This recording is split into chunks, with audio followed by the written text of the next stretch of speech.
Durante 72 horas, Colombia volvió a sentir algo que parecía del pasado.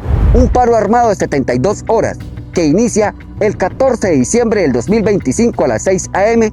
y termina el 17 de diciembre del 2025 a las 6 a.m. Carreteras vacías, pueblos en silencio, buses quemados,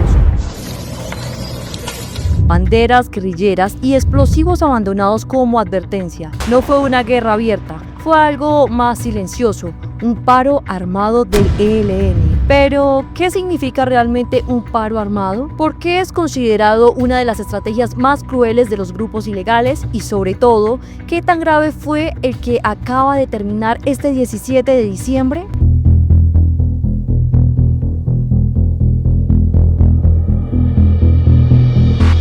Un paro armado no es solo dejar de trabajar, es una orden impuesta con miedo, es el control absoluto del territorio a través de amenazas, explosivos, asesinatos selectivos y propaganda armada. Estaba justificado, según ellos, en la agresión imperialista que se ha venido presentando por parte del gobierno de los Estados Unidos contra Venezuela y que incluso ha amenazado en segundo lugar a Colombia, y por algunas razones de orden interno, en el caso colombiano, señalamientos sobre actuaciones de la fuerza pública y del gobierno nacional que son cuestionadas por el Ejército de Liberación Nacional. Cuando el ELN decreta un paro armado, está diciendo algo claro. Informamos esta actividad de protesta rompiendo con el principio del secreto militar, para que el pueblo colombiano que no participe de la guerra tenga conocimiento y no se mueva por las carreteras y ríos navegables. Nadie se mueve sin permiso, ni ambulancias, ni buses, ni campesinos, ni comerciantes.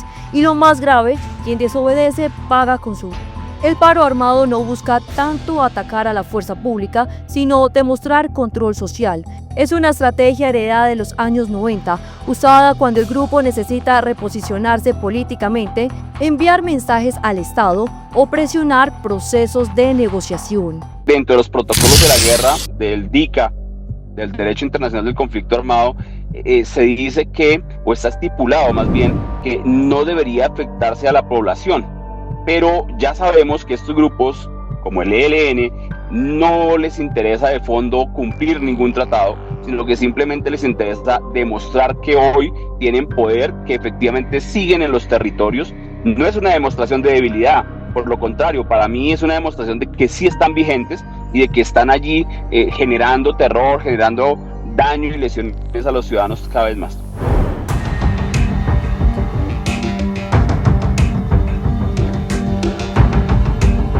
Entre el 14 y el 17 de diciembre, el paro armado del ELN dejó al menos 5 personas muertas, decenas de heridos y más de 20 departamentos afectados directa o indirectamente.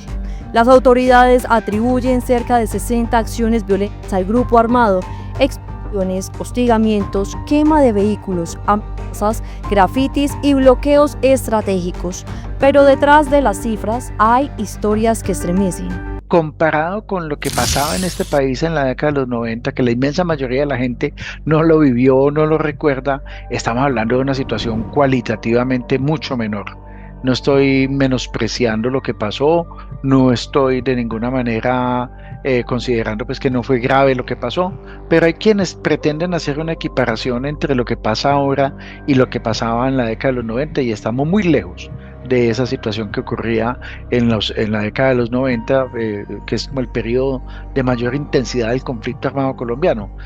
Según la Comisión de la Verdad, el 80% de las víctimas ocurrió en Colombia entre 1993 y el 2007.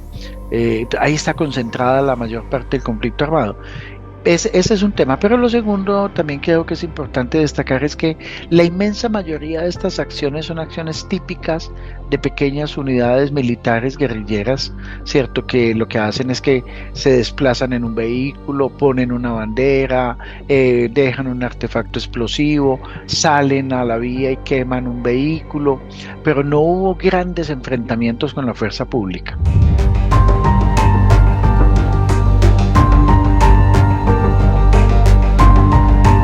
Agustín Pavón no llevaba un arma, Llevaba una ambulancia. Murió atrapado en un ataque del ELN en Puerto Santander, norte de Santander. En Cali, 2 policías murieron tras la explosión de artefactos cerca de un CAI y una patrulla en el barrio Mariano Ramos. Y en Cúcuta, 2 jóvenes aparecieron muertos en medio del clima de terror. Hoy, esos casos siguen bajo investigación. A ellos no les duele absolutamente nada, no les interesa lanzar una bomba, un explosivo en una carretera, bloquear las vías. Allí afectan al ciudadano del común, no afectan al gobierno, afectan a cualquiera de nosotros.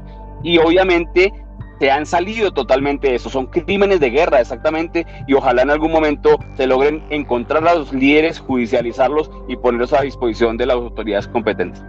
Según organizaciones humanitarias, los paros armados aumentan hasta en un 40% el riesgo para civiles, especialmente en zonas rurales donde no hay reacción inmediata del Estado. A partir de los tratados y los decretos que ya existen, de los derechos humanos, del derecho internacional del conflicto armado, podrían ser juzgados obviamente. El problema no es solamente, no queda allí, Diana, el problema está en que efectivamente la norma existe, pero ¿quién la cumple? Es decir, ¿quién ha capturado a un individuo de estos y lo ha puesto a disposición de un organismo internacional para que en algún momento sea judicializado y puesto a disposición de la autoridad competente? Eso no ha pasado.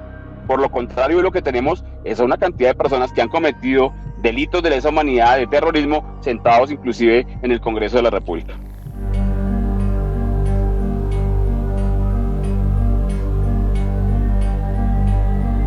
Norte de Santander fue uno de los epicentros del terror. Hostigamientos en Puerto Santander, cilindros falsos en Cúcuta, carreteras bloqueadas entre Pamplona y Ocaña. En Cali, las explosiones dejaron pánico urbano y 2 policías muertos. En Antioquia, buses incinerados en Valdivia y explosivos en Copacabana. En Arauca, ataques con tatucos contra un batallón militar que ya había sido blanco del ELN al menos 2 veces este año. Y en Chocó, la guerrilla logró algo aún más grave: paralizar totalmente el transporte fluvial y terrestre. Que es un Ejército de Liberación Nacional que hace años tomó una decisión, y es que no están pensando la toma del poder nacional.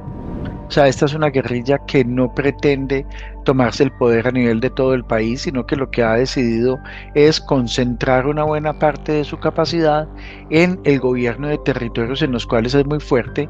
Toda esa franja de la frontera con Venezuela es el gran fuerte del control territorial del Ejército de Liberación Nacional, lo mismo en el Pacífico y un poco en algunas de las regiones del Cauca. En otras, fundamentalmente, el ELN está en disputa con otros actores, ¿cierto? Y eso le impide tener controles permanentes. Entonces, por eso el ELN no se enfrenta de manera permanente, duradera, a la fuerza pública colombiana, porque la capacidad no les da para sostener combates prolongados. O sea, las FARC fueron la única guerrilla que en un momento dado lograron enfrentar grandes unidades de la fuerza pública colombiana. Las tomas de las FARC y los ataques de las FARC en la segunda mitad de los 90 dieron cuenta como un intento de un salto de esa guerrilla a un nivel cualitativamente superior, pero fueron derrotadas también. Y el ELN sabe que si se enfrenta, digamos, de manera permanente y sostenida con la fuerza pública colombiana, sufrirá grandes bajas. Por eso la estrategia del ELN se mantiene en el accionar típico de la guerra de guerrillas, que es: te enfrentas a la fuerza pública de manera muy rápida, ¿cierto? De manera muy circunstancial, y te repliegas. Y por eso, entonces, digamos, las acciones militares que el ELN realiza terminan afectando fundamentalmente a la población civil. El ELN priorizó corredores económicos y logísticos, no solo zonas históricas de presencia armada. Eso explica los ataques en peajes, vías nacionales y rutas de carga.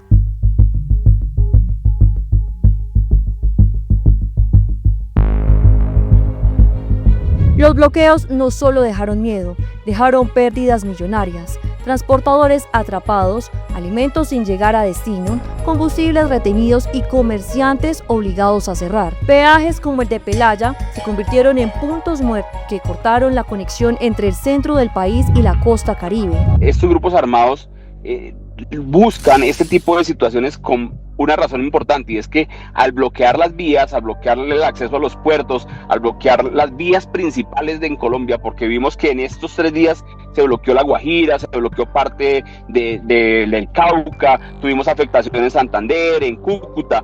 Este tipo de situaciones permiten que ellos se movilicen, que le llegue inclusive armamento, e incluso aprovechan estos espacios porque distraen entre comillas a la autoridad, porque la autoridad se centra en estos lugares específicos para movilizar sus drogas, y es allí donde elevan, obviamente por obvias razones, la cantidad de recursos que le ingresan, versus lo que le pasa al ciudadano del común, que obviamente pierde la capacidad económica. ¿Por qué? Porque no puede transportarse, porque no puede llegar la comida a un departamento, porque no podemos llegar a los puertos, y eso obviamente son pérdidas no solo para el ciudadano común, sino para el Estado en Colombia, pero ellos sí se nutren de este tipo de situaciones. Gremios de transporte estiman pérdidas diarias de miles de millones de pesos cada vez que se decreta un paro armado de alcance nacional.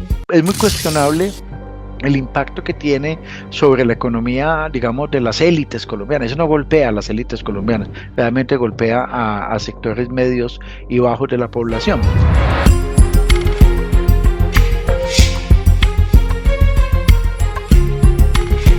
El paro armado ocurre en el peor momento del proceso de paz con el ELN. Las negociaciones están suspendidas desde enero tras la violencia desatada en el Catatumbo, considerada por organismos humanitarios como la peor crisis en 2 décadas. Para Vera Grave, jefa del equipo negociador del gobierno, este paro es una paradoja. Hablar de paz mientras se castiga a la población civil. 8 meses del fin de este gobierno, que terminará pues el 7 de agosto, realmente con el ELN es casi imposible que pase nada más. O sea, yo creo que de los procesos más dolorosamente fracasados de la política de paz total es con el Ejército de Liberación Nacional. Las comunicaciones están rotas, y además de eso, pues digamos, al gobierno Petro, pues tampoco le queda bien en este periodo seguir demostrando gestos de paz con una organización que ha demostrado que no le interesa para nada la negociación ni la conversación. Yo creo que lamentablemente en este gobierno, tenemos que volver a decir, tampoco fue.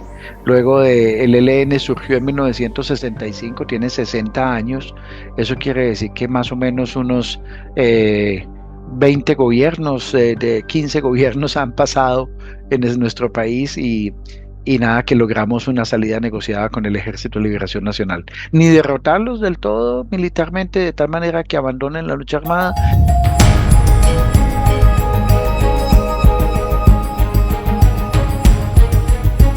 En Cali, la recompensa por los responsables del ataque ya alcanza los 40 millones de pesos y el presidente Gustavo Petro fue claro: las conversaciones seguirán suspendidas mientras el ELN siga asesinando civiles. Aquí lo que sí deben haber unas políticas claras, donde a estas personas no se les dé tantos beneficios. Es que el problema en Colombia es que somos muy endebles en el tratado de estas personas. Claro que debemos hablar de paz, claro que debemos sentarnos a dialogar, pero ese diálogo y ese acuerdo de paz debe ir de la mano de acciones serias que demuestren que efectivamente quieren continuar con este proceso. De lo contrario, debe haber una contundencia absoluta por parte del gobierno nacional.